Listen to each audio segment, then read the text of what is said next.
Russia-Ukraine war latest news. Russia readies strike against NATO F-16s.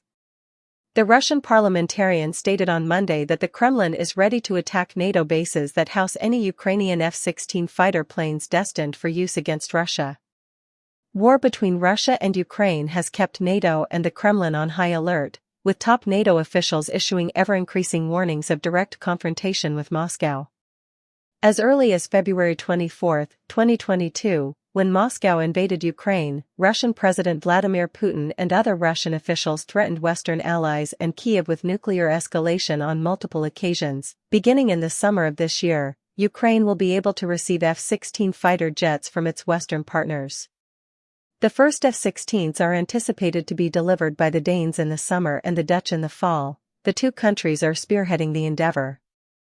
It is believed that the highly technologically sophisticated F-16s will greatly improve Ukraine's aviation capabilities, allowing them to better withstand Russian attacks. The head of the Defense Committee in Russia's lower house, Andrei Kartapolov, told the state RIA Novosti news agency on Monday that the Kremlin would consider the NATO facilities hosting the Ukrainian F-16s as legitimate targets if they were to initiate assaults on Russia. According to Kartapolov, this is a valid purpose if the planes depart from foreign airfields, fly into Ukrainian territory, fire missiles, and then land back there. It doesn't matter where or who we shoot down, we can do it anytime. For comment, Newsweek emailed the Russian and Ukrainian foreign ministries as well as NATO. In response to a senior Ukrainian military official's Monday statement suggesting that, in order to protect itself from any Russian attacks on its upcoming F-16 fighter jets, Ukraine may retain some of the planes, Kartapolov made his remarks. Sergei Holubtsov, head of aviation for Ukraine's Air Force, told Radio Free Europe/Radio Liberty that a specific number of aircraft will be stationed at secure air bases outside of the country in order to avoid being targeted here.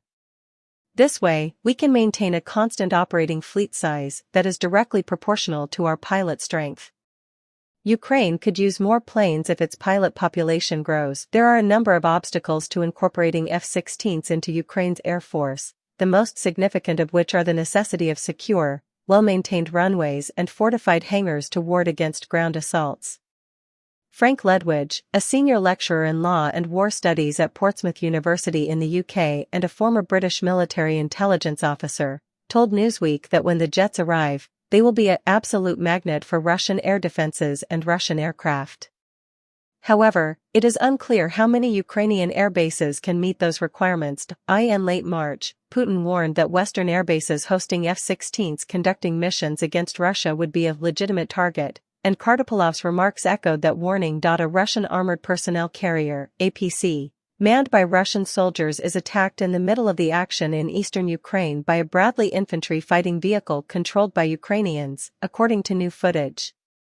According to Ukraine's 47th Mechanized Brigade, a confrontation occurred between the Bradley crew and Russian troops in an armored personnel carrier, APC, in the eastern Ukrainian city of Pavlovsk. The Russian troops, according to open-source intelligence assessments, were riding in a BTR-82A. The conflict took place at close range along the front lines.